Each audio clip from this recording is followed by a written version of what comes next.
ಬಂದ್ರ ಹೋಗಿದ್ ಕೆಲ್ಸ ಏನಾಯ್ತ್ರಿ? ಯಾವ ವಿಷಯ ಪರಿ? ಅಯ್ಯೋ, ನಿಮ್ ಏಜೆನ್ಸಿ ಅವ್ರ ಹತ್ರ ದುಡ್ಡು ಕೇಳ್ತೀನಿ ಅಂತ ಹೇಳಿದ್ರಲ್ಲ, ಆ ವಿಷಯ. ಇಲ್ಲ ಪರಿ, ದುಡ್ಡು ಕೊಡಲ್ಲ ಅಂದ್ಬಿಟ್ರು. ಹೌದಾ?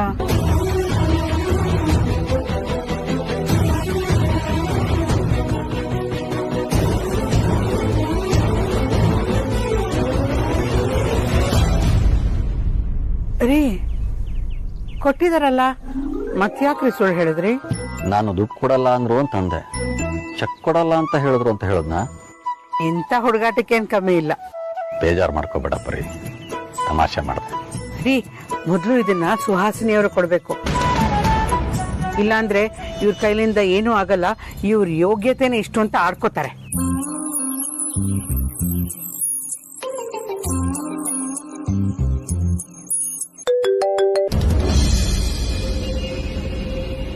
ಹಲೋ ಸುಹಾಸಿನಿ ಅವರೇ, ಚೆಕ್ ರೆಡಿ ಆಗಿದೆ, ನಾಳೆ ತಗೊಂಡ್ ಬರ್ಲಾ? ಚೆಕ್ ತಗೊಂಡ್ ನಾನೇನ್ ಮಾಡ್ಲಿ? ಮತ್ತಿನ್ನೇನ್ ಮಾಡ್ಬೇಕು? ಅದನ್ನ ಕ್ಯಾಶ್ ಮಾಡ್ಸೋದಕ್ಕೆ ನಾನ್ ಬ್ಯಾಂಕ್ಗೆ ಹೋಗ್ಲಾ? ಕ್ಯಾಶ್ ಮಾಡಿಸಿ ಕಾಲ್ ಮಾಡಿ ತಗೊಳ್ತೀನಿ. ಸರಿ ಸುಹಾಸಿನಿ ಅವರೇ, ಆಗ್ಬೋದು.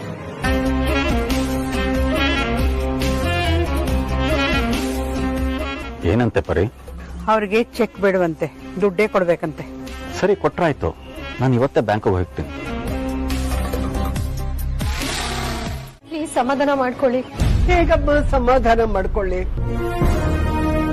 ಆ ದೇವ್ರು ನನ್ನ ಅಳಿಯ ಮಗಳನ್ನ ಕರ್ಕೊಳ್ಳೋ ಬದಲು ನನ್ನನ್ನು ಕರ್ಕೊಂಡಿದ್ರೆ ನನಗೆ ಎಷ್ಟೋ ಸಮಾಧಾನ ಆಗಿರೋದು. ಅವ್ರ ಒಳ್ಳೆತನ ನೋಡಿ ಆ ದೇವ್ರು ಅವ್ರನ್ನ ಇಷ್ಟು ಬೇಗ ಕರ್ಕೊಂಡ ಅನ್ಸುತ್ತೆ. ಏನ್ ಮಾಡು, ಎಲ್ಲ ನನ್ನ ಹಣೆ ಬರಹ. ಅಮ್ಮ, ನಾನು ಈ ವಿಷಯದ ಬಗ್ಗೆ ನಿನ್ನ ಹತ್ರ ಮಾತಾಡ್ದೆ ಅಂತ ನಿನ್ನ ಗಂಡನ ಹತ್ರ ಮಾತ್ರ ಹೇಳ್ಬೇಡಮ್ಮ. ಪಾಪ ಅವನು ಬೇಜಾರು ಮಾಡ್ಕೊಳ್ತಾನೆ. ಈ ಮನೇಲಿ ಅವ್ರ ಅಪ್ಪ ಅಮ್ಮನ ಬಗ್ಗೆ ಯಾರು ಮಾತಾಡೋದು ಅವ್ರಿಗೆ ಇಷ್ಟ ಇಲ್ಲಮ್ಮ. ಇಲ್ಲ ಅಜ್ಜಿ, ಹೇಳಲ್ಲ. ಆದ್ರೆ ನೀವು ಪ್ಲೀಸ್ ಸಮಾಧಾನ ಮಾಡ್ಕೊಳ್ಳಿ ಅಜ್ಜಿ.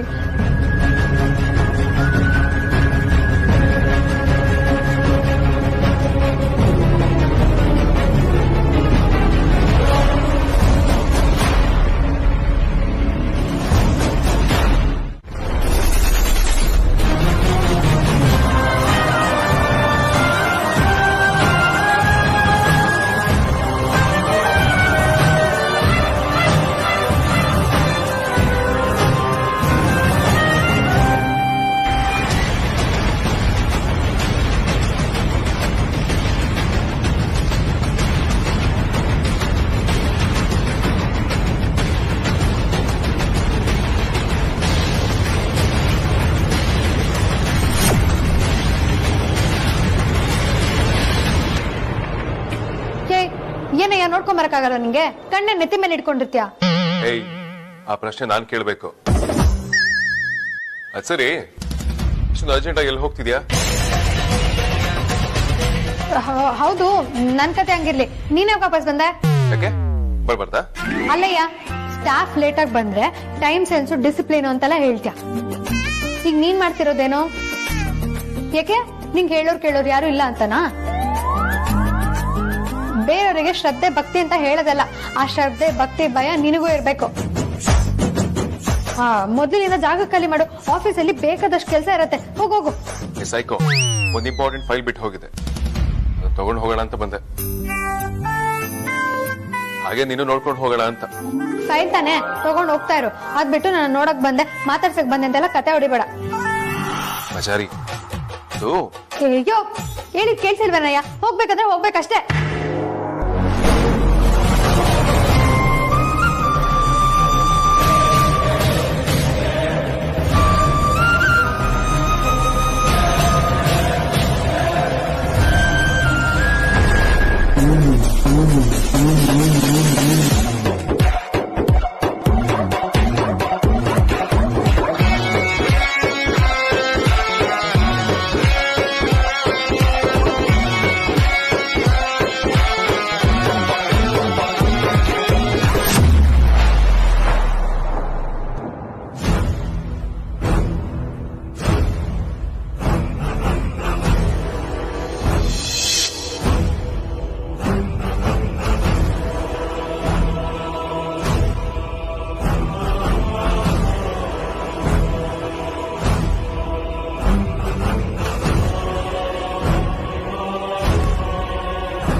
ಆಗಿರೋದು ಫೈಲ್ ತಾನೆ, ರೂಮಲ್ಲಿ ಇದೆ, ತಗೋ ಹೋಗು ಅಮೂಲ್, ಹೋಗು ಹೋಗು.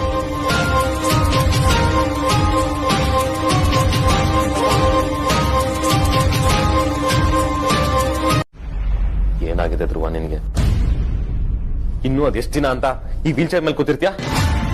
ನನ್ನಿಂದ ನೋಡಕ್ ಆಗ್ತಿಲ್ಲ ಧ್ರುವ, ಮನ್ಸಿಗೆ ತುಂಬಾ ನೋವಾಗುತ್ತೆ. ದಯವಿಟ್ಟು ಮಾತಾಡೋ ಧ್ರುವ, ಮಾತಾಡೋ. ನಿನ್ನ ಈ ಸ್ಥಿತಿಗೆ ತಂದವ್ರು ಯಾರು ಅಂತ ಹೇಳು, ಹುಟ್ಲಿಲ್ಲ ಅನ್ಸ್ಬಿಡ್ತೀನಿ. ಮಾತಾಡೋ ಧ್ರುವ, ಮಾತಾಡೋ. ನಿನ್ನ ಈ ಪರಿಸ್ಥಿತಿಗೆ ಯಾರು ತಂದಿದಂತ ಹೇಳು, ಅವ್ರು ಇವಾಗ್ಲೇ ಸಾಯಿಸ್ಬಿಡ್ತೀನಿ. ಜೈಲ್ಗೋದ್ರು ಪರವಾಗಿಲ್ಲ. ಮಾತಾಡೋ ಧ್ರುವ, ದಯವಿಟ್ಟು ಮಾತಾಡೋ. ಈ ತರ ಮೌನ ಕುತ್ಕೊಳ್ಬೇಡ, ಮಾತಾಡೋ ಧ್ರುವ. ಮಾತಾಡೋ ಧ್ರುವ, ಸುಮ್ನೆ ಈ ತರ ಕೂರ್ಬೇಡ, ಮಾತಾಡೋ ಧ್ರುವ. ಅದ್ಯಾರು ಅಂತ ಹೇಳು ಧ್ರುವ.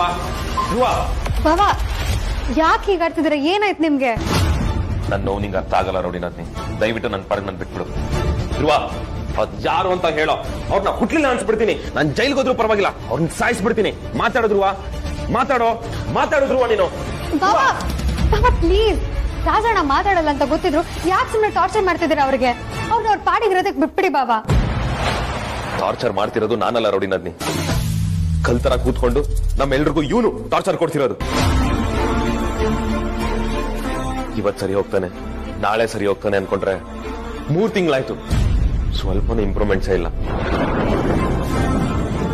ನಾನು ಅಗ್ರಜ ಎಲ್ರು ಇದ್ರು ಇವನನ್ನ ಈ ಸ್ಥಿತಿಗೆ ತಂದಿದಾರಲ್ಲ, ಅದ್ ಯಾರು ಅಂತ ಕಂಡಿಡಿಯಕ್ಕಾಗ್ತಿಲ್ವಲ್ಲ. ಅದಕ್ಕೆ ತಲೆ ಕೆಡ್ತಾ ಇರೋದು. ಬಾಬಾ ಹಾಗಾದ್ರೆ ರಾಜಣ್ಣಂಗೆ ನಿಮ್ಮಮ್ಮ ಯಾರು ಅಂತ ಗೊತ್ತಿದ್ಯಾ? 100% ಗೊತ್ತಿದೆ. ಅವ್ರು ಯಾರು ಅನ್ನೋದನ್ನ ಇವನು ಚೆನ್ನಾಗಿ ನೋಡಿದಾನೆ. ಆದ್ರೆ ನಮಗ್ ಗೊತ್ತಾಗ್ತಾ ಇಲ್ಲ ಅಷ್ಟೇ. ಕೈಗೆ ಬಂದಿರೋ ತುತ್ತು ಬಾಯಿಗೆ ಬರ್ತಾ ಇಲ್ಲ. ಸಮಾಧಾನ ಮಾಡ್ಕೊಳ್ಳಿ ಬಾಬಾ. ರಾಜಣ್ಣ ಹುಷಾರಾಗೋವರೆಗೂ ನಾವೇನು ಮಾಡೋದಕ್ಕಾಗಲ್ಲ. ಅಷ್ಟಕ್ಕೂ ನಾವೇನ್ ಸುಮ್ನೆ ಕೂತಿಲ್ವಲ್ಲ. ರಾಜಣ್ಣನ ಈ ಸ್ಥಿತಿಗೆ ತಂದೋರ್ನ ನಾವು ಹುಡುಕ್ತಾನೆ ಇದೀವಲ್ಲ. ರೌಡಿ ನದ್ನಿ, ನನ್ಗೊಂದು ಅನುಮಾನ ಬರ್ತಿದೆ. ಆಕ್ಸಿಡೆಂಟ್ ಆಗಿದ್ದ ದಿನ ಪ್ರಜ್ವಲ್ ತಂದಿದ್ದ ಟೇಪ್ನ ಧ್ರುವ ಪ್ಲೇ ಮಾಡಿ ನೋಡಿದಾನೆ. ಧ್ರುವ ನಮ್ಗೆ ಈ ವಿಷಯನ ತಿಳ್ಸೋಕ್ ಬರ್ಬೇಕಾದ್ರೆ ಧ್ರುವನ್ ಮೇಲೆ ಈ ಅಟೆಂಪ್ಟ್ ಮಾಡಿದ್ದಾರೆ. ಮೋಸ್ಟ್ಲಿ ಅವ್ರಿಗೆ ನಮ್ ಹೆತ್ತ ಯಾರು ಅಂತ ತಿಳ್ಕೊಳ್ಳೋದು ಇಷ್ಟ ಇಲ್ಲ ಅನ್ಸುತ್ತೆ. ಅದಕ್ಕೆ ಇವನ್ ಮೇಲೆ ಅಟೆಂಪ್ಟ್ ಮಾಡಿದ್ದಾರೆ.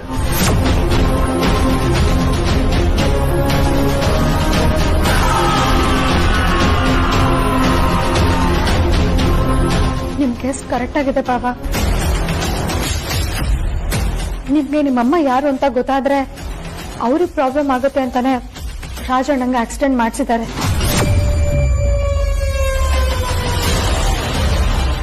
ನಿಮ್ಗೆ ಒಳ್ಳೆ ಸೆನ್ಸ್ ಆಫ್ ಹ್ಯೂಮರ್ ಇದೆ. ಅಯ್ಯೋ ನಾನು ತಮಾಷೆ ಮಾಡ್ತಿಲ್ಲ, ನಿಜಾನೇ ಹೇಳ್ತಿರೋದು. ಹಾಗಿದ್ರೆ ಒಂದ್ ಮಾತು ಹೇಳ್ತೀನಿ ಕೇಳಿ. ನಿಮ್ಗಿಂತ ಒಳ್ಳೆ ಹುಡುಗಿ ನಿಮ್ ಫ್ಯಾಮಿಲಿಗಿಂತ ಒಳ್ಳೆ ಫ್ಯಾಮಿಲಿ ಸಂಬಂಧ ಸಿಗೋಕೆ ಸಾಧ್ಯನೇ ಇಲ್ಲ. ನಾನ್ ನಿಮ್ಮನ್ನ ಮದುವೆಗೆ ಅದೃಷ್ಟ ಮಾಡಿದ್ದೀನಿ. ನೋಡಿ, ನಿಮ್ಗೆ ನನ್ನ ಪರಿಚಯ ಅಷ್ಟಾಗಿಲ್ಲ. ಒಂದೆರಡು ಭೇಟಿಲೇನೆ ನಾನು ಏನು ಅಂತ ನೀವು ಜಡ್ಜ್ ಮಾಡಕ್ ಆಗಲ್ಲ ಅಲ್ವಾ? ಅನ್ನ ಬೆಂದಿದೆ ಅಂತ ನೋಡೋಕೆ ಒಂದಗಳು ಸಾಕಲ್ವಾ? ಅಯ್ಯೋ, ಅದ್ನೇ ಎಲ್ಲದಕ್ಕೂ ಅಪ್ಲೈ ಮಾಡಕ್ ಆಗಲ್ಲ ಅಲ್ವಾ? ನನ್ನ ಹಿಸ್ಟ್ರಿ, ನನ್ನ ಜೀವನದ ಬಗ್ಗೆ ನಿಮ್ಗೇನು ಗೊತ್ತಿಲ್ಲ. ಗೊತ್ತಿಲ್ಲ ಅಂದ್ರೆ ತಿಳ್ಕೊತೀನಿ. ನನ್ನ ಲೈಫಲ್ಲಿ ಆಲ್ರೆಡಿ ಒಬ್ಬ ಹುಡುಗ ಇದ್ದ ಅಂತ ಹೇಳ್ಬಿಡ್ಲಾ? ಆದ್ರೆ ಇತಿಹಾಸನ ತಿದ್ದೋಕ್ಕಾಗಲ್ಲ ಅಲ್ವಾ? ಆಗಿರೋದನ್ನ ಜಾಸ್ತಿ ನೆನ್ಪು ಮಾಡ್ಕೋಬಾರ್ದು ಅಂತ ನಮ್ಮಪ್ಪ ಯಾವಾಗ್ಲೂ ಹೇಳ್ತಾರೆ. ಯಾಕಂದ್ರೆ ನೀವು ಮಾಡ್ತಿರೋದು ನೋಬೆಲ್ ಕಾಸ್. ಬಟ್ ಆದ್ರೂ ಎವ್ರಿ ಮಂತ್ 25 lakh rupees ಖರ್ಚಾಗ್ತದೆ. ಅಂಡ್ 25 lakh rupees ಚಿಕ್ಕ ಅಮೌಂಟ್ ಅಲ್ಲ. ನಾನು ಖಂಡಿತವಾಗ್ಲೂ ಅದನ್ನ ಕ್ರಿಯೇಟ್ ಮಾಡಿಸ್ತೇನೆ. But every month 25 lakhs expenditure ಬರ್ತಾನೆ ಇದೆ. ಯಾವ್ದು ಖರ್ಚಾಗ್ತಿದೆ ಅಂತ ತಿಳ್ಕೊಳ್ಬೋದಾ?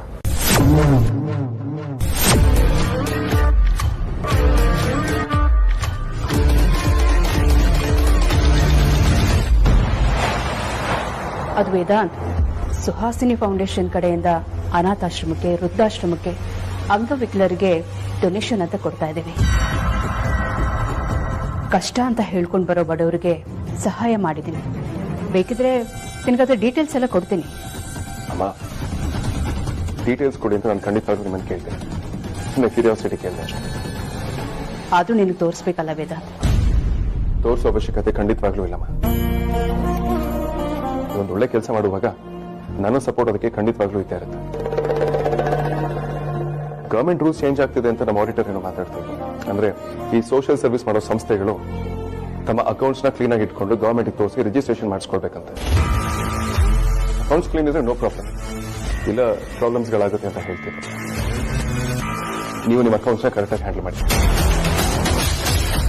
ನಾನೀಗಲೇ ವಿಕ್ರಾಂತಿಗೆ ಫೋನ್ ಮಾಡಿ ನಿಮ್ಮ ಫೌಂಡೇಶನ್ಗೆ ಅಮೌಂಟ್ ನ ಕ್ರಿಯೇಟ್ ಮಾಡೋದಕ್ಕೆ ಹೇಳ್ತೀನಿ.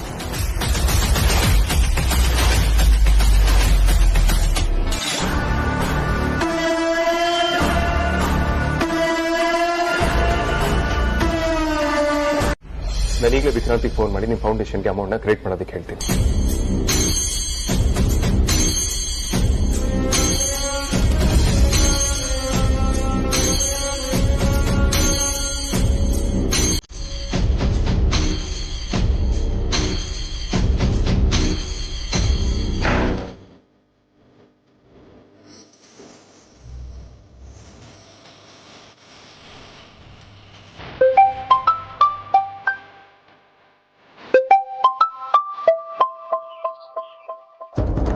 ಅಗ್ರಜ ಯಾವಾಗ್ಲೂ ಹೀಗೆ, ನಮಗ್ ಬೇಕು ಅಂದಾಗ ಕಾಲ್ ಮಾಡಲ್ಲ, ನಾವು ಬಿಸಿ ಇದ್ದಾಗ ಮಾತ್ರ ಕಾಲ್ ಮಾಡ್ತಾನೆ.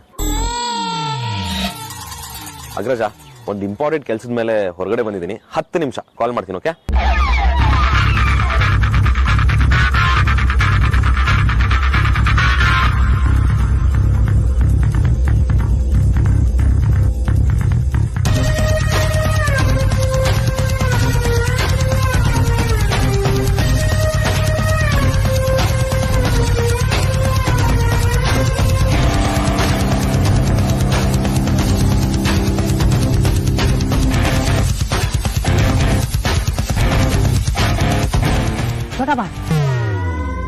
ಏನಾದ್ರೂ ವಾಸನೆ ಬರ್ತಿದ್ಯಾ?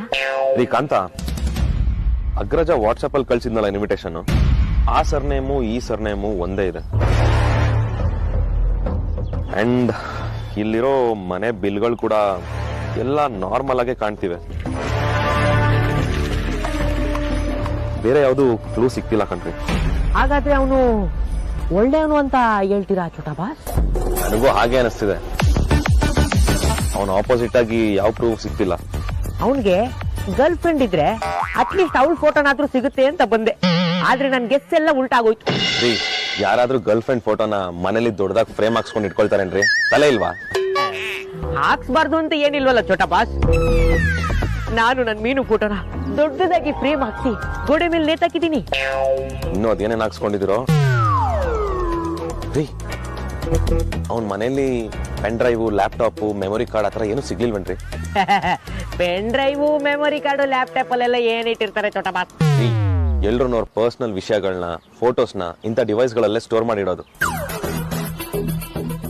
ನಾನ್ ಆತರ ಎಲ್ಲೂ ನೋಡ್ದಂಗಿಲ್ಲ, ನೀವೇನಾದ್ರೂ ನೋಡ್ದ ಅಂತ ಕೇಳ್ದೆ ಅಷ್ಟೇ. ಎಲ್ಲ ಅದ್ರಲ್ಲೇ ಇರುತ್ತೆ ಅಂದ್ಮೇಲೆ ಅದನ್ನ ಯಾರಾದ್ರೂ ಕೈಗೆ ಸಿಗಂಗ್ ಇಟ್ಟಿರ್ತಾರ ಚೋಟಾ ಬಾಸ್?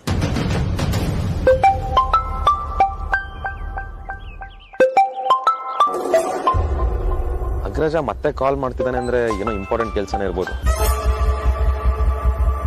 ಅಗ್ರಜ ಹೇಳು. ವಿಕ್ರಾಂತ್, ಓಹೋ, ಈ ವಿಷಯನೂ ಅಗ್ರಜನ್ ಕಿವಿಲಿ ಊದ್ಬಿಟ್ಲಾ? ನೀನು ಅಕೌಂಟ್ ಮ್ಯಾಂಡೇಟ್ ಚೇಂಜ್ ಮಾಡಿದ್ಯಾ ಅಂತ ನನಗೆ ಗೊತ್ತಾಯ್ತು. ನೋಡಿ ವಿಕ್ರಾಂತ್, ನೀನೇನ್ ಮಾಡ್ತೀವಿ ನನಗೆ ಗೊತ್ತಿಲ್ಲ. ನಾಳೆ ಬೆಳಗ್ಗೆ ಅಷ್ಟರೊಳಗೆ ಅಮ್ಮನ ಅಕೌಂಟಲ್ಲಿ 25 lakhs ಕ್ರೆಡಿಟ್ ಆಗಿರ್ಬೇಕು. ಓಕೆ ಅಗ್ರಜ, ಮಾಡ್ತೀನಿ. ಇವಾಗ ಒಂದು ಇಂಪಾರ್ಟೆಂಟ್ ಕೆಲಸದ ಮೇಲೆ ಆಚೆ ಬಂದಿದ್ದೆ. I call you back. ನಾವೇನೋ ಅನ್ಕೊಂಡ್ರೆ ಇವನೇನೋ ಹೇಳ್ತಿದ್ದಾನೆ. ಅವಳು ಕುಣಿಸ್ತಾ ಇದ್ದಾಳೆ, ಇವನ್ ಕುಣಿತಾ ಇದ್ದಾನೆ. ಕಾಲ್ ನೋವು ಬಂದಾಗ ಗೊತ್ತಾಗುತ್ತೆ ಏನು ಅಂತ.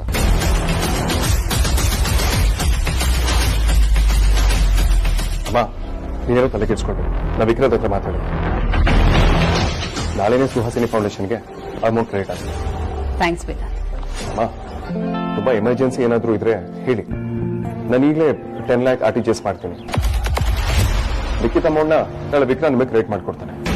ಹಾಗೇನಿಲ್ಲ ವೇದಾಂತ್, ಎಲ್ಲ ಒಟ್ಟಿಗೆ ನಾಳೆನೇ ತಗೋತೀನಿ. ಸರಿಮ್ಮ, ನಿಮ್ಮ ಇಷ್ಟ.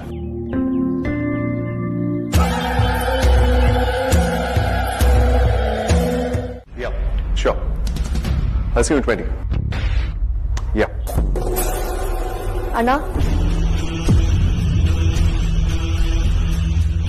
ಯಾಕದೆಯಾ? ಹುಷಾರಿಲ್ವಾ? ತುಂಬ ಡಲ್ಲ ಕಾಣ್ತಿದ್ಯಾ?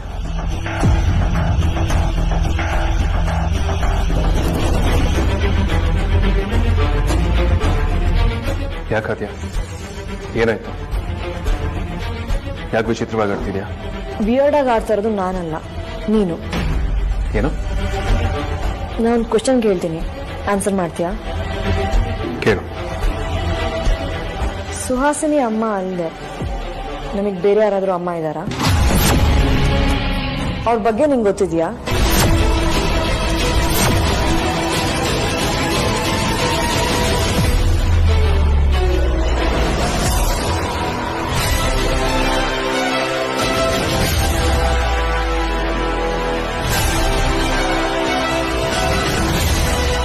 ವಾಟ್ ನಾನ್ಸೆನ್ಸ್ ಸಾಧ್ಯ. ಇನ್ ಮುಂದೆ ಈ ರೀತಿ ಕೆಲಸಕ್ಕೆ ಬರ್ತಿರೋ ಪ್ರಶ್ನೆಗಳನ್ನ ಕೇಳಕ್ ಹೋಗ್ಬೇಡ. ಮಾತ್ ಮರ್ಸಕ್ ನೋಡ್ಬೇಡ, ಮೊದಲು ನನ್ನ ಪ್ರಶ್ನೆಗೆ ಉತ್ತರ ಕೊಡು. ನೋಡೋದ್ಯಾ, ವಿಷಯ ನಮ್ಮ ಮನೇಲಿ ಆಲ್ರೆಡಿ ಸುಮಾರು ಸಲ ಡಿಸ್ಕಸ್ ಆಗಿದೆ. ನಾನು ತುಂಬಾ ಕ್ಲಿಯರ್ ಆಗಿ ಹೇಳ್ತೀನಿ, ಇನ್ ಯಾವತ್ತೂ ವಿಚಾರ ನಮ್ಮ ಮನೇಲಿ ಡಿಸ್ಕಸ್ ಆಗ್ಕೊಡ್ದು ಅಂತ. ಆದ್ರೂ ನಾನು ಇವತ್ತು ನನ್ನ ಹತ್ರ ಪ್ರಶ್ನೆ ಕೇಳ್ತಿದ್ದೆ ಅಂದ್ರೆ ಖಂಡಿತವಾಗ್ಲೂ ತಲೆ ಯಾರೋ ಕೆಡ್ಸಿರ್ತಾರೆ. ಯಾರದು? ವಿಕ್ರಾಂತ ಅಥವಾ ಅಮೂಲ್ಯ ಅಂತ? ಯಾರ್ ನನ್ ತಲೆ ಕೆಡ್ಸಿದ್ರು, ಯಾರ್ ನನಗೆ ಏನ್ ಹೇಳಿದ್ರು ಅದ್ ನಿನಗ್ ಬೇಕಾಗಿಲ್ಲ ಅಣ್ಣ. ನನಗೆ ನನ್ನ ಪ್ರಶ್ನೆಗೆ ಉತ್ತರ ಬೇಕು ಅಷ್ಟೇ. ಅದ್ಯಾ ಕೆಲವೊಂದು ಪ್ರಶ್ನೆಗಳಿಗೆ ಉತ್ತರ ಸಿಗಲ್ಲ ಅಂತ ಗೊತ್ತಿದ್ರು ಅದನ್ನ ಕೇಳೋದಿಕ್ ಹೋಗ್ಬಾರ್ದು. ಅದನ್ನ ಸ್ಟುಪಿಡಿಟಿ ಅಂತ. ಸಿಗತ್ತೆ ಅನ್ನೋ ನಂಬಿಕೆ ಮೇಲೆ ಕೇಳ್ತಾ ಇದೀನಿ. ನಮ್ಮಮ್ಮ ಯಾರು? ಈಗ ಅವ್ರು ಎಲ್ಲಿದ್ದಾರೆ? ಶರಾಬಾದ್ಯ, ನಾನು ಈ ಪ್ರಶ್ನೆಗೆ ಆಲ್ರೆಡಿ 100 ಸಲ ಉತ್ತರ ಕೊಟ್ಟಿದ್ದೀನಿ. ನನ್ನ ಉತ್ತರ ಈಗಲೂ ಅದೇ. ಸುಹಾಸಿನಿ ಅಮ್ಮನೆ ನನ್ನ ನಿಜವಾದಮ್ಮ. ನಮ್ಮೆಲ್ಲರನ್ನೂ ಅವರೇ ಹೆತ್ತಿತ್ತು, ಅವ್ರ ಮಡ್ಲಲ್ಲೇ ನಾವು ಬೆಳೆದಿತ್ತು. ತಿಳ್ಕೊ.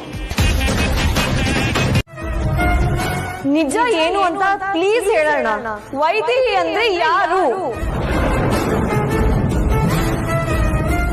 ನಿನ್ನೆ ಕೇಳ್ತಾ ಇರೋದು, ಇದು ನಿಜಾನಾ?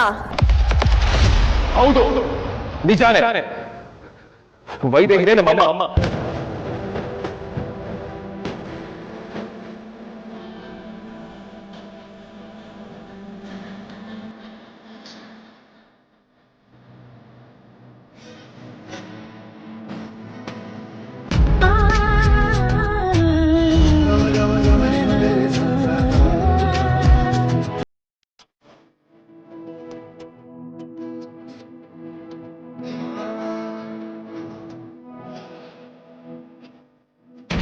ನಾವೆಲ್ಲರೂ ಅವ್ರ ಮಕ್ಕಳೇ.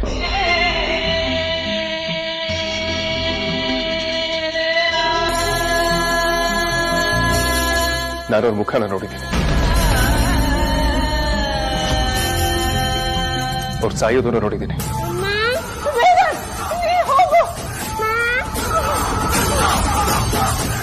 ಅವತ್ತು ಪಟಾಕಿ ಸದ್ದಿಂದ ನಮ್ಮ ಧ್ವನಿಗಳು ಯಾರಿಗೂ ಕೇಳಿಸ್ತಿಲ್ಲ. ಆದ್ರೆ ಇವತ್ತಿಲ್ಲ.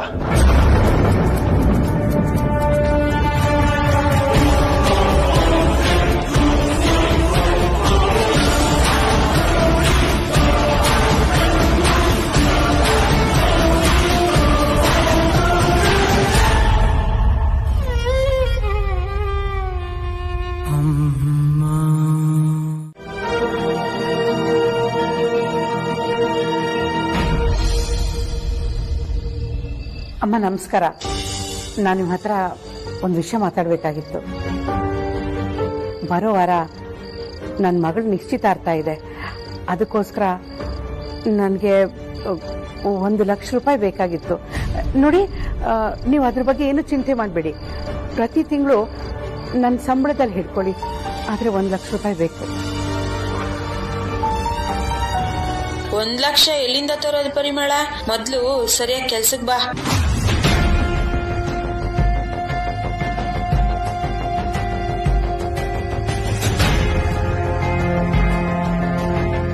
ಅಮ್ಮ, ನನಗೆ ಅರ್ಜೆಂಟಾಗಿ 1,00,000 ರೂಪಾಯಿ ಬೇಕಾಗಿತ್ತು. ಬಡ್ಡಿಗಾದ್ರೂ ನಡೆಯುತ್ತೆ. ನೋಡು, ಸರಿಯಾಗಿ ಕೆಲಸ ಮಾಡೋದಿದ್ರೆ ಮಾಡು, ಇಲ್ಲ ಅಂದ್ರೆ ನಾಳೆಯಿಂದ ಕೆಲ್ಸಕ್ಕೆ ಬರ್ಬೇಡ.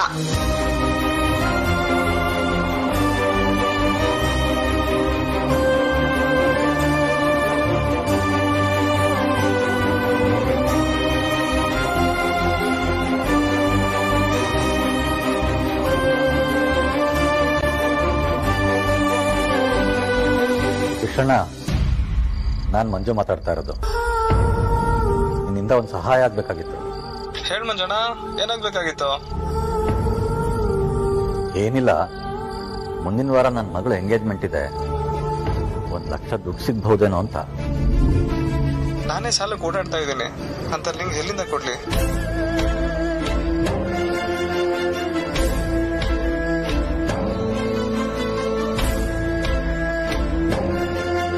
ನನ್ನ ಮಗಳು ಮದುವೆ ಫಿಕ್ಸ್ ಆಗಿರೋ ವಿಷಯ ನಿನಗೆ ಗೊತ್ತೇ ಇದೆ. ಅದಕ್ಕೆ 1 ಲಕ್ಷ ಸಾಲ ಸಿಗುತ್ತೇನೋ ಅಂತ ಕೇಳೋದಕ್ಕೆ ಫೋನ್ ಮಾಡಿದೆ. 1 ಲಕ್ಷನ? ಅಷ್ಟೊಂದು ದುಡ್ಡು ನನ್ನ ಹತ್ರ ಎಲ್ಲಿಂದ ಬರುತ್ತೆ?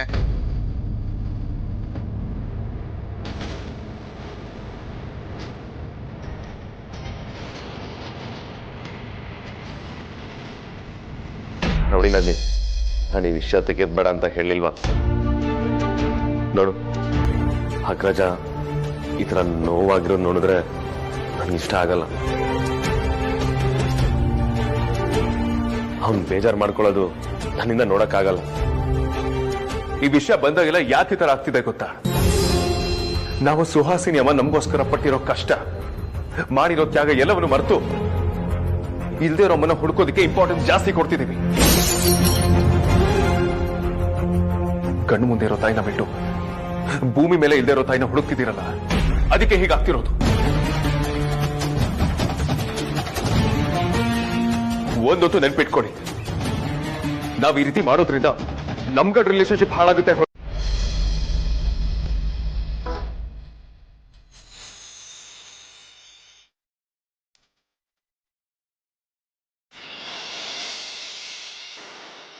ನಾವು ಬದುಕಿರಬಹುದು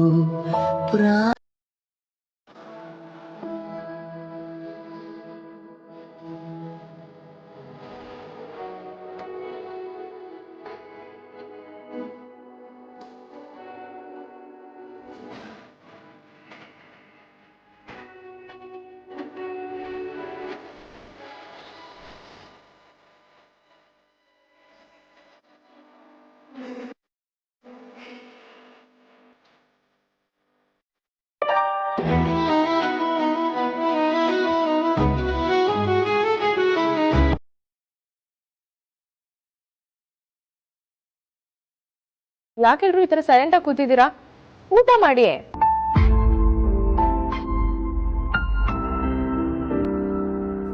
ಎಲ್ರದು ಊಟ ಆಗಿ ಅರ್ಧ ಗಂಟೆ ಆಗಿದೆ.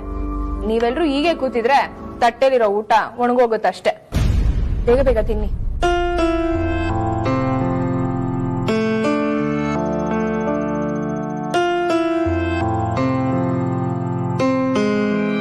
ವಿಕ್ರಾಂತ್, ಏನ್ ಯೋಚನೆ ಮಾಡ್ತಿದ್ಯಾ?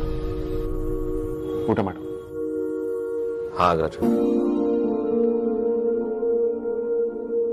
ಆದ್ಯಾ, ನೀನು ಸಪರೇಟ್ ಆಗಿ ಹೇಳ್ಬೇಕಾ? ಊಟ ಮಾಡು.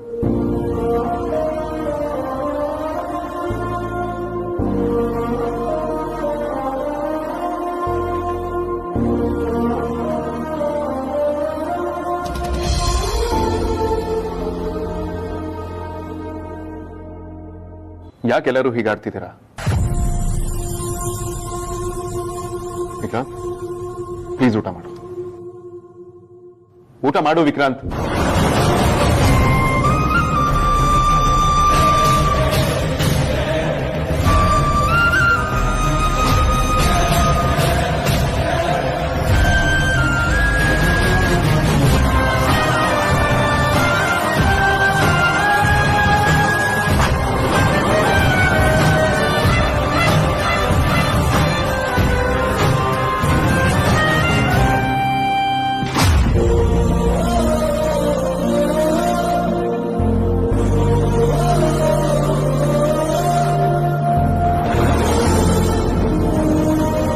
ಸರಿ ಅಗ್ರಜ, ನಂಗೆ ನಾಳೆ ಮೀಟಿಂಗ್ ಇದೆ. Good night.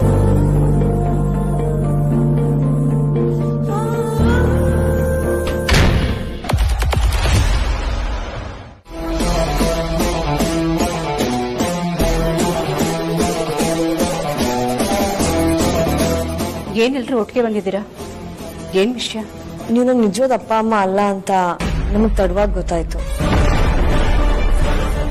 ಅಷ್ಟೇ ಅಲ್ಲ ಅದ್ಯ, ಇವರೆಲ್ಲ ನಮ್ಮ ಅಪ್ಪ ಅಮ್ಮನ್ನ 25 ವರ್ಷದ ಹಿಂದೆನೆ ಸತ್ತೋಗಿದ್ದಾರೆ ಅಂತ ಅನ್ಕೊಂಡಿದ್ದಾರೆ. ಅಮ್ಮ, ನಮ್ಮಮ್ಮ ಬದುಕಿದ್ದಾರೆ ಅಂತ ನಮಗೆ ಕ್ಲೂ ಸಿಕ್ಕಿದೆ.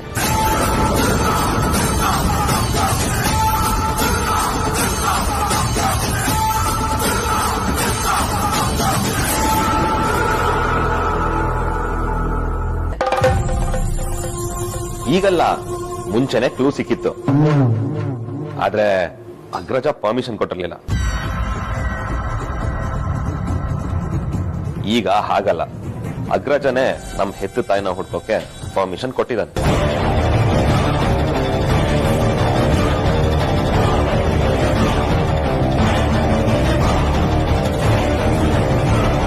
ವೇದಾಂತ್, ಇವರೆಲ್ಲ ಏನ್ ಮಾತಾಡ್ತಿದ್ದಾರೆ? ಅಕ್ಕ ಬಾವ ಸತ್ತಿದ್ದನ್ನ ನಾನ್ ನೋಡಿದ್ದೀನಿ, ನೀನು ನೋಡಿದ್ಯಾ? ಹಾಗಿದ್ಮೇಲೂ ಇಷ್ಟು ಖಡಾಖಂಡಿತವಾಗಿ ಹೇಗ್ ಹೇಳ್ತಿದ್ದಾರೆ? ಅವರಿಬ್ರು ಬದುಕಿರೋದಕ್ಕೆ ಹೇಗ್ ಸಾಧ್ಯ?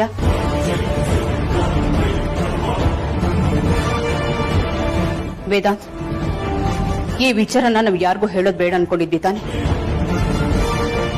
ಇವ್ರಿಗೆಲ್ಲ ಹೇಗ್ ಗೊತ್ತಾಯ್ತು? ಯಾರು ಹೇಳಿದ್ರು? ಅಮ್ಮ, ದಯವಿಟ್ಟು ತಪ್ಪು ತಿಳ್ಕೊಳ್ಬೇಡಿ. ಅಪ್ಪ ಅಮ್ಮ ಬದುಕಿದ್ದಾರೆ ಅಂತ ನಾನು ಖಂಡಿತವಾಗ್ಲೂ ನಂಬಲ್ಲ.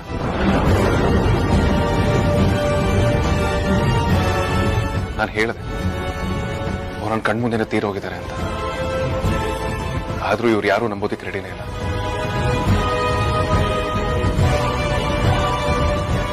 ಎಷ್ಟೇ ಹೇಳಿದ್ರು ಅಮ್ಮ ಇನ್ನೂ ಬದುಕಿದ್ದಾರೆ, ನಾವು ಅವ್ರನ್ನ ಹುಡುಕ್ತೀವಿ ಅಂತ ಹೇಳ್ತಾರೆ, ಹಠ ಮಾಡ್ತಾರೆ. ಅದಕ್ಕೆ ನಿಮ್ ಇಷ್ಟ ಬಂದಾಗ ಮಾಡ್ಕೊಳ್ಳಿ ಅಂತ ಹೇಳಿದೆ. ಅದನ್ನೇ ಇವರು ಪರ್ಮಿಷನ್ ಕೊಟ್ಟಿದ್ದೀನಿ ಅನ್ನೋ ರೀತಿ ಹೇಳ್ತಿದಾರಮ್ಮ. ಎಲ್ದಿರ ಅಮ್ಮನ್ನ ಎಲ್ಲಿ ಅಂತ ಹುಡುಕ್ತಾರೆ? ಲಾಸ್ಟ್ ಟೈಮ್ ಆಗಿದ್ದು ಮರ್ತು ಹೋಗಿದೆ ಅನ್ಸತ್ತೆ.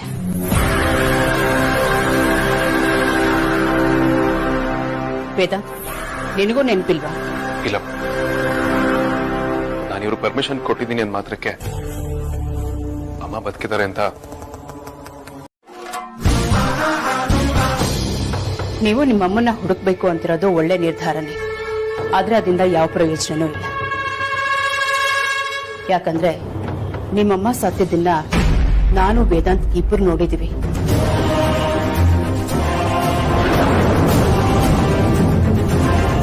ನಿಮ್ಮಮ್ಮ ಸತ್ತಿದ್ದಾಳೆ ಅಂದ್ಮೇಲೆ ಹೇಗೆ ಹುಡುಕ್ತೀರಾ? ನಿಮ್ಮಮ್ಮ ಸಿಗೋದಕ್ಕೆ ಚಾನ್ಸೇ ಇಲ್ಲ. ಹಾಗೊಂದ್ ವೇಳೆ ಸಿಕ್ಕರೆ ಅದೊಂದು ದೊಡ್ಡ ಪವಾಡನೆ. ಎಲ್ರಿಗಿಂತ ಜಾಸ್ತಿ ಖುಷಿ ಪಡೋಳು ನಾನು. ಅತ್ತೆ, ವೈದೇಹಿ ಅತ್ತೆ ಸಿಗ್ತಾರೋ ಸಿಗಲ್ವೋ ಅನ್ನೋದು ಆಮೇಲಿನ ಮಾತು. ಆದ್ರೆ ನೀವು ಇವ್ರಿಗೆಲ್ಲ ತಾಯಿ ಸ್ಥಾನದಲ್ಲಿ ನಿಂತು ನಿಮ್ ಸ್ವಂತ ಮಕ್ಳು ತರ ನೋಡ್ಕೊಂಡಿದ್ದೀರಾ. ಸಮಾಜದಲ್ಲಿ ಗೌರವದಿಂದ ಬದುಕೋದನ್ನ ಹೇಳ್ಕೊಟ್ಟಿದ್ದೀರಾ.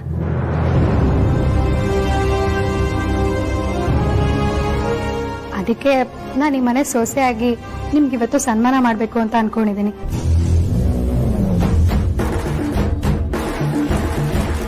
ಒಂದ್ ನಿಮಿಷ ಬಂದೆ ಅತ್ತೆ.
ಸುಹಾಸಿನಿ ಅವ್ರೆ, ನಾನಿವತ್ತು ನಮ್ಮ ಹೊಸ ಬೀಗ್ರ ಮನೆಗೆ ಹೋಗಿದ್ದೆ. ಅಂದ್ರೆ ಅದೇ ಅದಿತಿ ಮನೆಗೆ. ಓ ಹೌದಾ, ಏನ್ ಸಮಾಚಾರ? ಅದಿತಿ ಇವಾಗ ಮುಂಚೆ ತರ ಬಿಹೇವ್ ಮಾಡ್ತಿಲ್ಲ. ನನ್ನ ಜೊತೆ ತುಂಬಾ ಚೆನ್ನಾಗಿ ಮಾತಾಡ್ತಿದ್ದಾಳೆ, ಸಲ್ಗೆಯಿಂದ ನಡ್ಕೋತಿದ್ದಾಳೆ, ನನಗೆ ತುಂಬಾ ರೆಸ್ಪೆಕ್ಟ್ ಕೊಡ್ತಿದ್ದಾಳೆ. ಇವತ್ತು ನಮ್ಮ ಫ್ಯಾಮಿಲಿ ಬಗ್ಗೆ ಎಲ್ಲ ವಿಚಾರಿಸಿದ್ಲು. ನಿಮ್ಗೆ ಯಾವ ಕಲರ್ ಸೀರೆ ಇಷ್ಟ ಅಂತ ಕೇಳಿದಕ್ಕೆ ನಿಮ್ಗೆ ಯಾವ್ದು ಇಷ್ಟನೋ ಅದೇ ಇಷ್ಟ ಅಂತ ಹೇಳಿದ್ಲು. ನೀವು ಹೇಳಿದ್ದು ಕರೆಕ್ಟ್. ಅದಿತಿ ಇವಾಗ ಬದಲಾಗಿದ್ದಾಳೆ, ನಿಧಾನಕ್ಕೆ ನನ್ನ ರೂಟಿಗೆ ಬರ್ತಿದ್ದಾಳೆ. ಮೋಸ್ಟ್ಲಿ ಇವಾಗ ಅವಳಿಗೆ ನನ್ನ ಮೇಲೆ ನಂಬಿಕೆ ಬರೋಕ್ ಶುರುವಾಗಿದೆ ಅನ್ಸುತ್ತೆ. ಮತ್ತೆ ಲಾಸ್ಟ್ ಟೈಮ್ ಕಾಲ್ ಮಾಡಿದಾಗ ನನ್ನ ಹತ್ರ ಸರಿಯಾಗಿ ಬಿಹೇವ್ ಮಾಡ್ತಿಲ್ಲ ಅಂತ ಕಂಪ್ಲೇಂಟ್ ಮಾಡಿದೆ. ಆಗ ಅವಳು ಅದೇ ತರ ಬಿಹೇವ್ ಮಾಡ್ತಿದ್ಲು, ಅದಕ್ಕೆ ನಿಮ್ಮ ಹತ್ರ ಹಾಗೆ ಹೇಳಿದ್ದೆ. ಸರಿ ಬಿಡು, ನಾನು ಮಾತಾಡಿ ಎಲ್ಲ ಸರಿ ಮಾಡಿದ್ದೀನಿ. ಇನ್ ಮುಂದೆ ನಿನ್ ಜೊತೆ ಪ್ರೀತಿಯಿಂದ ನಡ್ಕೊಳ್ತಾಳೆ, ನೀನ್ ಹೇಳ್ದ ಕೇಳ್ತಾಳೆ. ನನ್ಗೂ ಹಾಗೆ ಅನಿಸ್ತಿದೆ. ಹೇಗೂ ನಾಡಿದ್ದು ಎಂಗೇಜ್ಮೆಂಟ್ ಇದೆಯಲ್ಲ, ಎಂಗೇಜ್ಮೆಂಟ್ ಮುಗಿತಿದ್ದಾಗೆ ಮದುವೆ ಡೇಟ್ ಫಿಕ್ಸ್ ಮಾಡಿಸ್ಬಿಡಿ. ಮುರಿದು ಹೋಗೋ ಮದ್ವೆಗೆ ಇಷ್ಟೊಂದು ಅರ್ಜೆಂಟ್ ಮಾಡ್ತಿದ್ಯಾ? ನಿಧಾನಕ್ಕೆ ಮಾಡ್ಸಿದ್ರೆ ಆಯ್ತು ಬಿಡು. ನಾನು ಅರ್ಜೆಂಟ್ ಮಾಡ್ತಿರೋದು ಮದುವೆ ಮಾಡ್ಕೊಂಡು ಅವಳ ಜೊತೆ ಸಂಸಾರ ಮಾಡಕ್ಕಲ್ಲ, ಟಾರ್ಗೆಟ್ ನ ಅಚೀವ್ ಮಾಡಕ್ಕೆ. ನನ್ ಮೊದ್ಲು ಆ ಧ್ರುವನ್ನ ಮುಗಿಸ್ಬೇಕು. ಅವನ್ನ ಮುಗಿಸೋವರೆಗೂ ನಂಗೆ ಸಮಾಧಾನ ಆಗಲ್ಲ. ಅವನ್ನ ಮುಗಿಸ್ಬೇಕು ಅಂತಂದ್ರೆ ಆ ಅದಿತಿ ಜೊತೆ ಮದುವೆ ಆಗ್ಬೇಕು. ಅಲ್ಲಿವರೆಗೂ ಅವನೇನು ಮಾಡಕ್ಕಾಗಲ್ಲ. ಸುಮ್ನೆ ಟೈಮ್ ವೇಸ್ಟ್ ಮಾಡೋ ಬದಲು ಆದಷ್ಟು ಬೇಗ ಮದುವೆ ಮಾಡಿಸಿ ಅವನ ತಿಥಿಗೆ ರೆಡಿ ಮಾಡ್ಕೊಳ್ಳಿ. ನಿನ್ ಪ್ರಾಬ್ಲಮ್ ನಂಗೆ ಅರ್ಥ ಆಗತ್ತೆ. ನಾನು ಎಲ್ಲದಕ್ಕೂ ಅನುಕೂಲ ಮಾಡ್ಕೊಡ್ತೀನಿ. ಅವನನ್ನ ಮುಗಿಸೋದಕ್ಕೆ ಪ್ಲಾನ್ ರೆಡಿ ಮಾಡ್ಕೊ. ಸರಿ, ನಾಡಿದ್ದು ಬರ್ತೀವಿ.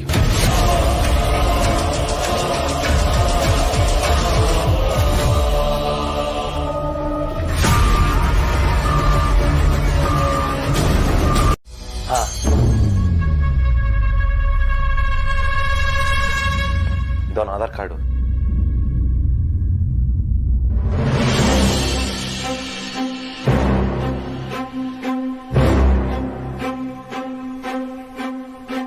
ಅಣ್ಣ, ಇದರಿಂದ ಸಿಕ್ತು ನಿಮ್ಗೆ? ಅವನ್ ಮನೇಲಿ ಸಿಕ್ತು. ನೀನ್ ಈ ಆಧಾರ್ ಕಾರ್ಡ್ನ ಅಬ್ಸರ್ವ್ ಮಾಡಿದ್ಯಾ? ಅವ್ನ ಅದಿತಿಗೆ ಹೇಳಿರೋ ಸರ್ ನೇಮು, ಇಲ್ಲಿರೋ ಸರ್ ನೇಮು ಕಂಪ್ಲೀಟ್ ಆಗಿ ಡಿಫ್ರೆಂಟ್ ಆಗಿದೆ. ಹ್ಞೂ ಅದ್ಯಾ, ಎರಡೂ ಬೇರೆ ಬೇರೆನೇ ಇದೆ. ಇದರಲ್ಲೇ ಗೊತ್ತಾಗ್ತಿದೆ ಸಮಥಿಂಗ್ ಇಸ್ ರಾಂಗ್. ನಂಗೆ ಯಾಕೋ ನಮ್ಮಿಂದ ಏನೋ ಮುಚ್ಚಿಡ್ತಿದ್ದಾನೆ ಅಂತ ಅನ್ನಿಸ್ತಾ ಇದೆ. ಅದ್ರಲ್ಲಿ ಬೇರೆ ನಾಳೆನೇ ಎಂಗೇಜ್ಮೆಂಟು. ನಾವೇನಾದ್ರೂ ಅದಿತಿನ ಇವನ್ ಜೊತೆ ಕೊಟ್ಟು ಮದ್ವೆ ಮಾಡಿಸಿದ್ರೆ ಅಲ್ಲಿಗೆಲ್ಲ ಮುಗ್ದೋಗುತ್ತೆ ಕಣೋ. ಚಿಕ್ಕತೆ ಬೇರೆ ಏನು ಹಿಂದೆ ಮುಂದೆ ನೋಡ್ದೆ ಪಕ್ಕ ಮದುವೆ ಮಾಡಿಸ್ಕೊಟ್ಬಿಡ್ತಾರೆ. ಅಷ್ಟು ಒಳಗಡೆ ನಾವಿನ್ ಸತ್ಯನ ಎಲ್ಲರ ಮುಂದೆ ಬಯಲ್ ಮಾಡ್ಬೇಕು. ಹೌದು, ಅತ್ತೆ ಹಾಗೆ ಮಾಡ್ತಾರೆ. ನೀನೇನ್ ಮಾಡ್ತೀಯೋ ಗೊತ್ತಿಲ್ಲ ಅಣ್ಣ.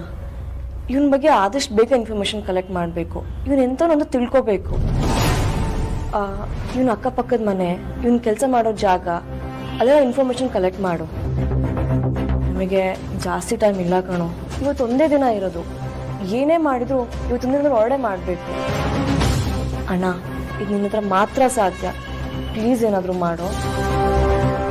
Don't worry ಅದ್ಯಾ. ಅದಿತಿ ಮೇಲೆ ನಿನಗೆ ಎಷ್ಟು ಕನ್ಸರ್ನ್ ಇದೆಯೋ ನನಗೂ ಅಷ್ಟೇ ಇದೆ. ಅವ್ನು ಯಾರು ಅಂತ ಆದಷ್ಟು ಬೇಗನೆ ಪತ್ತೆ ಹಚ್ತೀನಿ. ಎಲ್ಲ ಸರಿ ಹೋಗುತ್ತೆ. ಒಂದು ನಿಮಿಷ.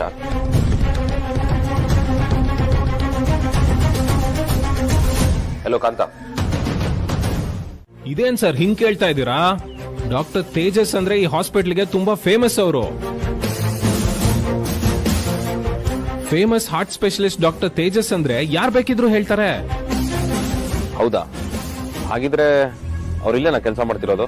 ಅಯ್ಯೋ ಸರ್, ಅವ್ರು ಇಲ್ಲೇ ಕೆಲಸ ಮಾಡೋದು. ಬಡವರು ಅಂತ ಏನಾದ್ರು ಗೊತ್ತಾಗ್ಬಿಟ್ರೆ ದುಡ್ಡೇ ತಗೊಳಲ್ಲ ನೋಡಿ. ಅದು ಈಗಿನ ಕಾಲದಲ್ಲಿ ಇಂಥ ಒಳ್ಳೆ ಡಾಕ್ಟರ್ ಎಲ್ಲಾದ್ರೂ ಇರ್ತಾರ ಸರ್? ಆದ್ರೆ ನಿಮ್ ರಿಸೆಪ್ಷನಿಸ್ಟ್ ತೇಜಸ್ ಅನ್ನೋ ಹೆಸರಲ್ಲಿ ಯಾರು ಇಲ್ಲ ಅಂತ ಹೇಳಿದ್ರು. ಅಯ್ಯೋ ಅದಾ, ರಿಸೆಪ್ಷನಿಸ್ಟ್ ನಿನ್ನೆ ತಾನೇ ಕೆಲ್ಸಕ್ಕೆ ಸೇರ್ಕೊಂಡಿದ್ದು. ಅವ್ರಿಗಷ್ಟೇನ್ ಗೊತ್ತಿಲ್ಲ. ಡಾಕ್ಟರ್ ತೇಜಸ್ಸು ಇಷ್ಟಾಗಿ ನೆನ್ನೆ ರಜಾ ಹಾಕಿದ್ರಲ್ವಾ, ಅದಕ್ಕೆ ರಿಸೆಪ್ಷನಿಸ್ಟ್ ಹಾಗೆ ಹೇಳಿದ್ದಾರೆ ಅಷ್ಟೇ. ನಾನಿನ್ ಬರ್ತೀನಿ.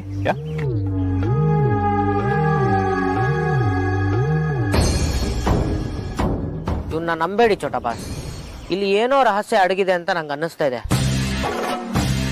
ಅಲ್ಲ, ರಿಸೆಪ್ಷನಿಸ್ಟ್ ಹೊಸಬ್ಳಾಗಿರ್ಬೋದು, ಆದ್ರೆ ಈ ಹಾಸ್ಪಿಟ್ಲ್ ಯಾವ ಡಾಕ್ಟರ್ ವರ್ಕ್ ಮಾಡ್ತಾರೆ ಅಂತ ಅವಳು ಗೊತ್ತಿರುತ್ತೆ. ಅದು ಅಲ್ಲದೆ ನೇಮ್ ಬೋರ್ಡ್ ಅಲ್ಲಿ ತೇಜಸ್ ಅನ್ನೋ ಹೆಸರಿಲ್ಲ ಅಂತ ಹೇಳಿದ್ರಿ. ಇವನು ಇಲ್ಲಿ ವರ್ಕ್ ಮಾಡ್ತಾ ಇದ್ದಿದ್ರೆ ನೇಮ್ ಬೋರ್ಡ್ ಅಲ್ಲಿ ಇವನ್ ಹೆಸರು ಯಾಕಿಲ್ಲ? ಹಾಗಂತೀರಾ? ಹ್ಞೂ ಬಾಸ್, ಒಳಗಡೆ ನೋಡಿದ್ರೆ ತೇಜಸ್ ಅನ್ನೋ ಡಾಕ್ಟ್ರೇ ಇಲ್ಲ ಅಂತ ಹೇಳ್ತಾರೆ. ಆದ್ರೆ ಇವನ್ ಯಾವನೋ ನಾವ್ ಇರೋ ಕಡೆನೆ ಬಂದು ತೇಜಸ್ಸು ತುಂಬಾ ಒಳ್ಳೆ ಡಾಕ್ಟ್ರು, ಹಾರ್ಟ್ ಸ್ಪೆಷಲಿಸ್ಟು, ಅದು ಇದು ಅಂತೆಲ್ಲ ನಮ್ಮ ಹತ್ರನೇ ಬೂಚಿ ಬಿಡ್ತಾನೆ.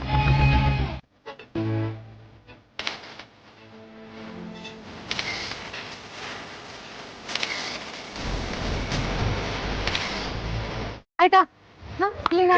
ಬಚಾರಿ ಸೆಲ್ಫಿ ತಗೊಳ್ಳೋ ಜಾಗನ ಇಲ್ಲ. ಗಣಪತಿ ತಗೊಳ್ಳೋ ಬರೋರಿಗೆ ಡಿಸ್ಟರ್ಬ್ ಆಗಲ್ವಾ? ಇದೇನ ಅಷ್ಟು ಬೇಗ ಪ್ಲೇಟ್ ಚೇಂಜ್ ಮಾಡ್ತಿದ್ಯಾ? ನೀನ್ ಇಕೋ ಫ್ರೆಂಡ್ಲಿ ಗಣೇಶ ಬೇಕು ಅಂದಾಗ ನಾನೇನಾದ್ರೂ ಮಾತಾಡಿದ್ನಾ? ಇಲ್ಲ ತಾನೆ. ಹೆಂಡತಿ ಮಾತ್ರ ಗಂಡಂದ್ರು ಮಾತು ಕೇಳ್ಬೇಕು ಅಂತ ಏನಿಲ್ಲ, ಗಂಡಂದ್ರು ಹೆಂಡತಿ ಮಾತನ್ನ ಕೇಳ್ಬೇಕಾಗತ್ತೆ, ಗೊತ್ತಾಯ್ತಾ? ಅಮ್ಮ ಬಜಾರಿ, ರೋಡಲ್ಲಿ ನಿಂತ್ಕೊಂಡು ಸಿಂಕ್ ಕ್ರಿಯೇಟ್ ಮಾಡ್ಬೇಡ. ಬಾ ತಗೊಳ್ಳೋಣ.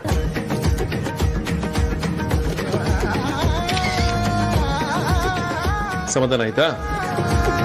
ಆದ್ರೂ ನಾನ್ ಸೆಲೆಕ್ಟ್ ಮಾಡಿರೋ ಗಣಪತಿ ನೀನ್ ಸೆಲೆಕ್ಟ್ ಮಾಡಿರೋ ಗಣಪತಿಗಿಂತ ತುಂಬಾ ಚೆನ್ನಾಗಿದೆ. ಆಯ್ತು ಸರ್, ನೀವ್ ಸೆಲೆಕ್ಟ್ ಮಾಡಿರೋ ಗಣಪತಿನೇ ತುಂಬಾ ಚೆನ್ನಾಗಿದೆ. ಸರಿ, ನಾನು ದುಡ್ಡು ಪೇ ಮಾಡಿ ಬರ್ತೀನಿ, ತಗೊಂಡು ಮನೆಗೆ ಹೋಗೋಣ.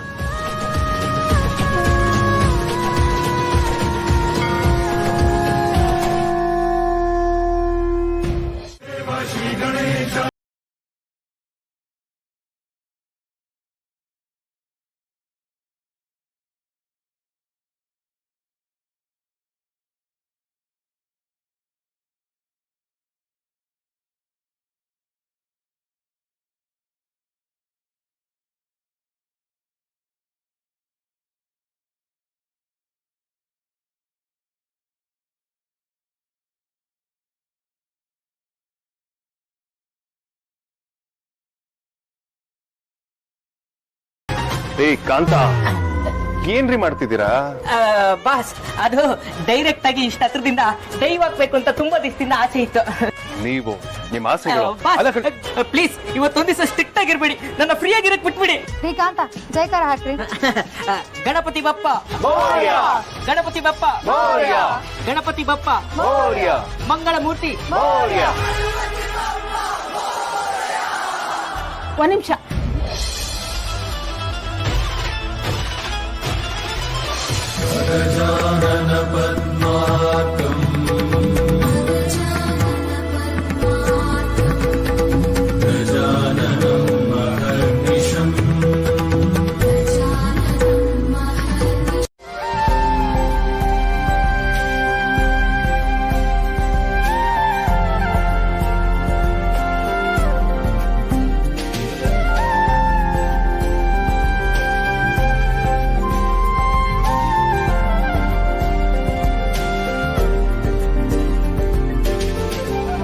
ಮಾಡ್ತಾ ಇದೀರಾ ಇಲ್ಲಿ?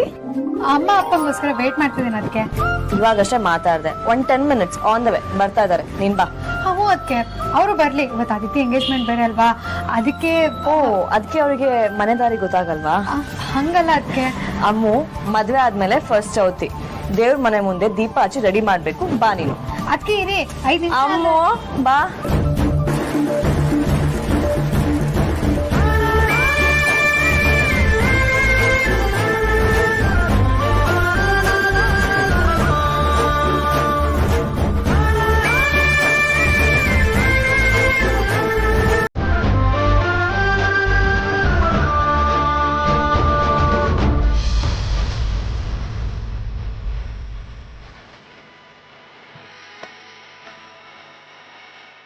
ಅಮ್ಮ, ಅಪ್ಪ, ಅಂಜು, ಅದಿತಿ, ವೈ ನಿಮ್ಗೆ ಕಾಯ್ತು. ಎಲ್ರು ಹೇಗಿದ್ದೀರಾ? ನಾವೆಲ್ಲರೂ ಸೂಪರ್ ಅಮ್ಮ. ನೀವು ಬರೋವಾಗ ಏನೋ ತೊಂದರೆ ಆಗ್ಲಿಲ್ಲ ತಾನೆ? ಏನು ತೊಂದರೆ ಇಲ್ಲ ಕಂದ, ಅದೇ ಬರೋದು ಸ್ವಲ್ಪ ತಡ ಆಯ್ತು ಅನ್ಸುತ್ತೆ.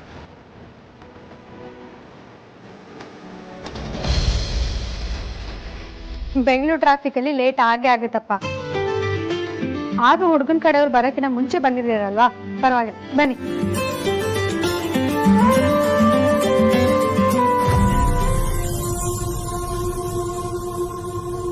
ಅದಕ್ಕೆ ಏನು ಟೆನ್ಷನ್ ಮಾಡ್ಕೋಬೇಡ, ಇನ್ನೂ ಟೈಮ್ ಇದೆ. ನಿಂಗೆ ಎಲ್ಲ ಗೊತ್ತಾಗತ್ತೆ. ಇವಾಗ ಬಾ ಒಳಗಡೆ. ಸರಿ ಅದಕ್ಕೆ. ಅಪ್ಪ ಅಮ್ಮ ಬನ್ನಿ ಒಳಗೆ ಹೋಗೋಣ. ಗಣಪತಿ ಪೂಜೆ ಮುಗಿಸಿ ಗಂಡಿನ ಕಡೆಯವ್ರು ಬಂದ ಮೇಲೆ ಶಾಸ್ತ್ರನ ಮುಂದುವರ್ಸೋಣ. ಅಲ್ಲ, ಇವತ್ತು ಹಬ್ಬ ಬೇರೆ ಇದೆ, ಜೊತೆಗೆ ನಿಶ್ಚಿತಾರ್ಥನೂ ಇಟ್ಕೊಂಡಿದೀವಿ. ತುಂಬಾ ತೊಂದರೆ ಆಗುತ್ತೇನೋ?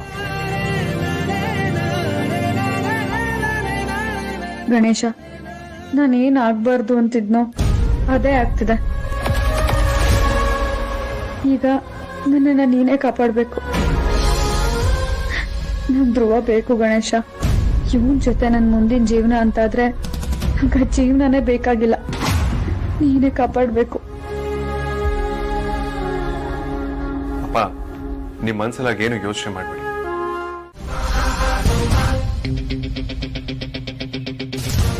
ಅಂದ್ರೆ ಅವ್ನ್ ಸ್ವಲ್ಪ ದಿನನಾದ್ರೂ ಡಾಕ್ಟರ್ ಆಗಿ ವರ್ಕ್ ಮಾಡಿದಾನ? ಅವ್ನ್ ಪ್ರಾಕ್ಟೀಸ್ ಮಾಡುವಾಗ ಅವನ ಹತ್ರ ಇದ್ದಿದ್ದ ಪೇಷಂಟ್ಸ್ ಗತಿ ಏನು? ಪಾಪ ಅವರೆಲ್ಲ ನತಾದೃಷ್ಟರು. ಎಲ್ಲೋ ಒಂದ್ ಕಡೆ ಕ್ಲಿನಿಕ್ ಇಟ್ಕೊಂಡಿದ್ನಂತೆ, ಅಲ್ಲೂ ಕೂಡ ಸರಿಯಾಗಿ ಕೆಲಸ ಮಾಡದೆ ಬಂದಿರೋ ಪೇಷಂಟ್ಗಳ ಜೊತೆ ಮಿಸ್ಬಿಹೇವ್ ಮಾಡಿ ಅದು ಕ್ಲೋಸ್ ಆಯ್ತಂತೆ. ಅಷ್ಟೇ ಅಲ್ಲ, ನೆಗ್ಲಿಜೆನ್ಸಿ ಕೇಸ್ ಮೇಲೆ ಜೈಲು ಕೂಡ ಹೋಗಿ ಬಂದಿದ್ದಾನೆ. ಅದಾದ್ಮೇಲೆ ಅವನ ಲೈಸೆನ್ಸ್ ಕಟ್ ಆಗಿತ್ತು. 3 ವರ್ಷ ಅವನ ಸಸ್ಪೆನ್ಷನ್ ಇಟ್ಟಿದ್ದಾರೆ.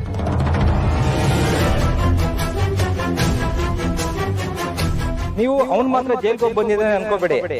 ಅವ್ರ ಅಪ್ಪ ಅಮ್ಮ ಕೂಡ ಈಗಲೂ ಯಾವ್ದೋ ಕೇಸ್ ಮೇಲೆ ಜೈಲಲ್ಲೇ ಇದ್ದಾರೆ. ಅವ್ರ ಫ್ಯಾಮಿಲಿ ಬ್ಯಾಕ್ ಗ್ರೌಂಡೇ ಸರಿ ಇಲ್ಲ, ಎಲ್ಲ ಕ್ರಿಮಿನಲ್ಗಳು. ಡಾಕ್ಟರ್, ಏನ್ ಹೇಳ್ತಿದ್ದೀರಾ? ಅವನ ಅಪ್ಪ ಅಮ್ಮನೂ ಜೈಲಲ್ಲಿದ್ದಾರಾ? ಎಸ್ ವಿಕ್ರಾಂತ್ ತುಂಬಾ ವರ್ಷದಿಂದ ಅವರು ಜೈಲಲ್ಲೇ ಇದ್ದಾರೆ. ಸದ್ಯಕ್ಕೆ ಅವ್ರ ಆಚೆ ಬರೋ ಲಕ್ಷಣಗಳೇ ಇಲ್ಲ. ಅಂದಾಗೆ ಡಾಕ್ಟರ್, ಅವ್ರ ಅಪ್ಪ ಅಮ್ಮನ ಹೆಸರು ಏನು ಅಂತ ತಿಳ್ಕೊಬೋದಾ? ಶೋರ್ ವಿಕ್ರಾಂತ್. ತೇಜಸ್ ಹೆಸರು ತೇಜಸ್ವಿ ಚಂದ್ರವಂಶಿ ಅಂತ. ಅವ್ರ ತಂದೆ ಹೆಸರು ಬೆಟ್ಟಪ್ಪ ಅಂತ. ಚಂದ್ರವಂಶಿ ಅನ್ನೋದು ಅವರ ಮನೆತನದ ಹೆಸರು.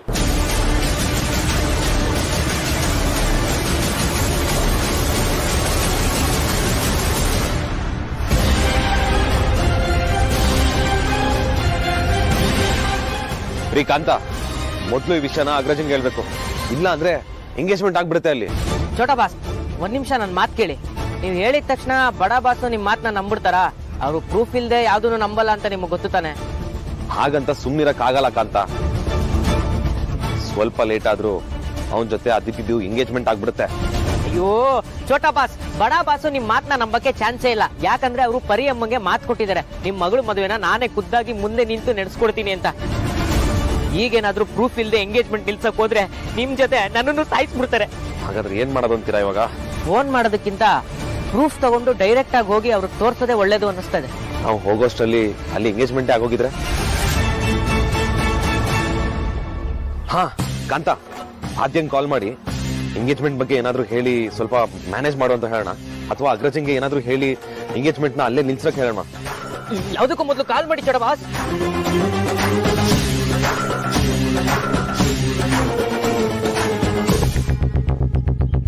ಸಾರ್ಥಕ್, ಸಾರ್ಥಕ್.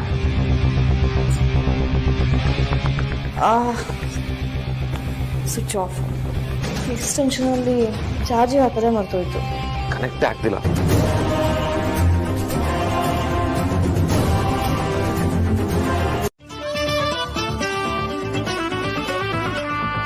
ನಮಸ್ತೆ. ನಮಸ್ತೆ. ಚೆನ್ನಾಗಿದ್ದೀರಾ? ಚೆನ್ನಾಗಿದೆ, ನೀವೆಲ್ಲ? ಎಲ್ಲ ಸೌಖ್ಯ. ಗುರುಗಳೇ ಹೇಗಿದ್ದೀರಾ? ಚೆನ್ನಾಗಿದ್ದೀನಪ್ಪ. ಎಲ್ರೂ ಹೇಗಿದ್ದೀರಾ?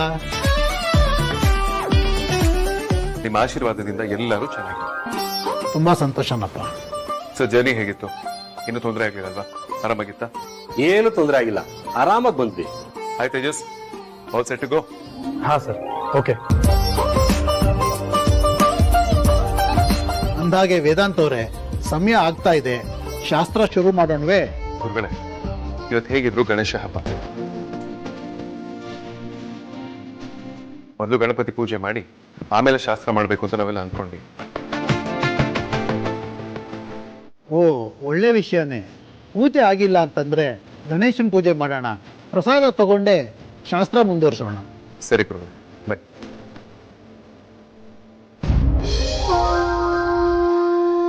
ಎಲ್ರೂ ನಿಮ್ಮ ಮನೋಸಂಕಲ್ಪ ಕಾರ್ಯಸಿದ್ಧಿಗಾಗಿ, ಉತ್ತರೋತ್ತರ ಅಭಿವೃದ್ಧಿಗಾಗಿ ಮನಸ್ಸಿನಲ್ಲೇ ಗಣಪತಿನ ಪ್ರಾರ್ಥನೆ ಮಾಡ್ಕೊಳ್ಳಿ. ಓಂ ಶ್ರೀ ವರಸಿದ್ಧಿ ವಿನಾಯಕ ಸ್ವಾಮಿನೇ ನಮಃ. ಓಂ ಹೇರಂಬಾಯ ನಮಃ. ಓಂ ವಿಕಟಾಯ ನಮಃ. ಓಂ ಪ್ರಮಥಾಯ ನಮಃ. ಓಂ ಪ್ರಥಮ ಪೂಜಿತಾಯ ನಮಃ. ಓಂ ಗೌರಿ ಪುತ್ರಾಯ ನಮಃ. ಓಂ ಶ್ರೀ ವರಸಿದ್ಧಿ ವಿನಾಯಕ ಸ್ವಾಮಿನೇ ನಮಃ.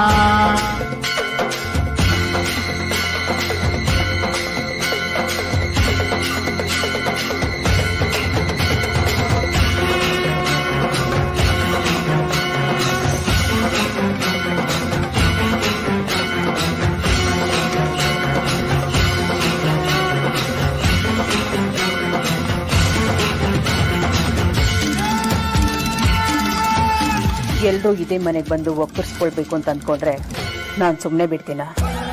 ನಾನಿನ್ನೂ ಬದುಕಿದ್ದೀನಿ ಅನ್ನೋದನ್ನ ಮರಿಬೇಡಿ.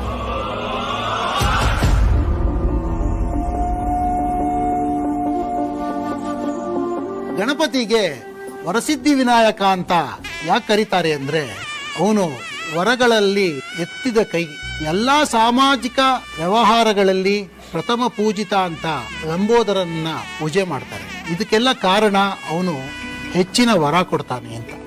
ಗಣೇಶ ಚತುರ್ಥಿ ಎಂದು ಪೂಜೆ ಎಲ್ಲ ಮಾಡಿ ಅಂದು ಗೊತ್ತೋ ಗೊತ್ತಿಲ್ದೇನೋ ಚಂದ್ರನ ದರ್ಶನ ಮಾಡಿದಾಗ ಅಪಖ್ಯಾತಿ ಅಪನಿಂದನೆ ಬರುತ್ತೆ.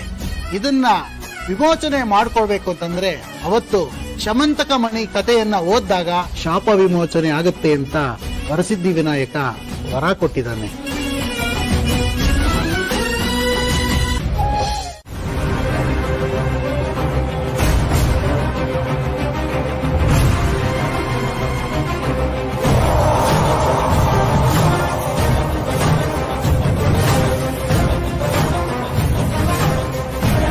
Emergency, red alert, big problem.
ನೀವ್ಯಾರು ತಪ್ಪು ತಿಳ್ಕೊಳ್ಳಲ್ಲ ಅಂದ್ರೆ ಈ ಶುಭ ಸಂದರ್ಭದಲ್ಲಿ ನಮ್ಮ ಸೊಸೆಗೋಸ್ಕರ ನಮ್ಮ ಕಡೆಯಿಂದ ಒಂದು ಪುಟ್ಟ ಉಡುಗೊರೆ ಇದೆ, ಅದನ್ನ ಕೊಡ್ಬೋದಾ? ನಿಮ್ ಸೊಸೆಗೆ ನೀವು ಪ್ರೀತಿಯಿಂದ ಕೊಡ್ತೀನಿ ಅಂತ ಹೇಳಿದಾಗ ನಾವ್ ಯಾರು ಬೇಡ ಅಂತ ಹೇಳೋದಕ್ಕೆ, ದಯವಿಟ್ಟು ಕೊಡಿ ಸರ್.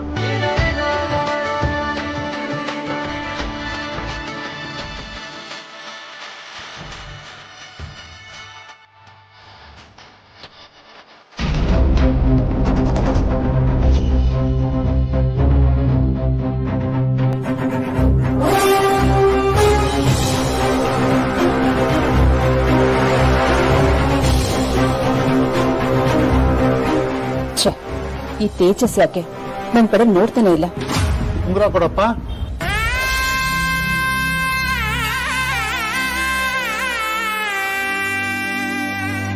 ತಗೊಳಮ್ಮ.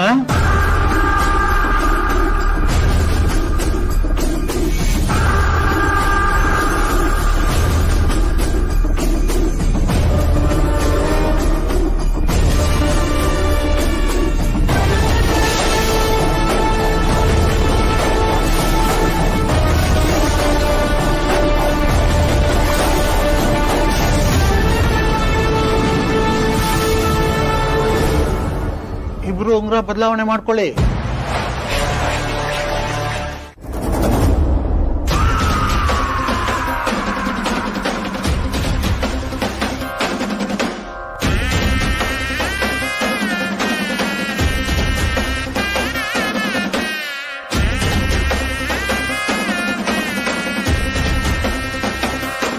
ಪ್ಲೀಸ್ ಸರ್, ಕಂಪ್ಲೇಂಟ್ ಎಲ್ಲ ಕೊಡಕ್ ಹೋಗ್ಬೇಡಿ. ಇನ್ನು ಮುಂದೆ ಕಣ್ಣು ಕಾಣಿಸ್ಕೊಂಡ್ರೆ ಸಿಕ್ಕದಾಕ್ಬಿಡ್ತೀನಿ.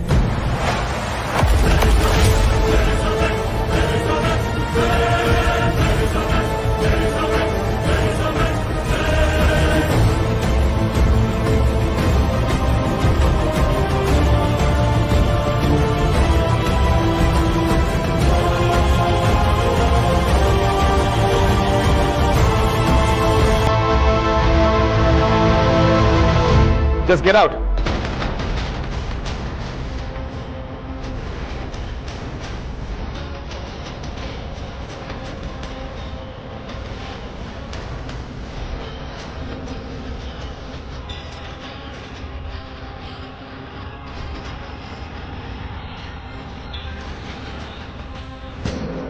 ಅಮ್ಮ,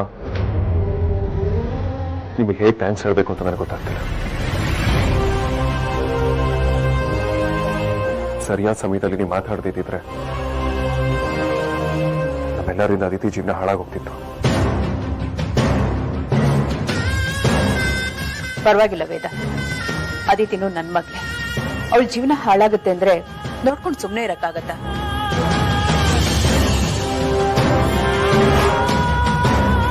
ನಮ್ ಪುಣ್ಯ ಮದ್ವೆಗ್ ಮೊದ್ಲೇ ಅವನ್ ಯೋಗ್ಯತೆ ಏನು ಅಂತ ಚೆನ್ನಾಗ್ ಗೊತ್ತಾಯ್ತು. ಮದ್ವೆ ಆದ್ಮೇಲೆ ಗೊತ್ತಾಗಿದ್ದಿದ್ರೆ ಏನ್ ಮಾಡಕ್ಕಾಗ್ತಿತ್ತು?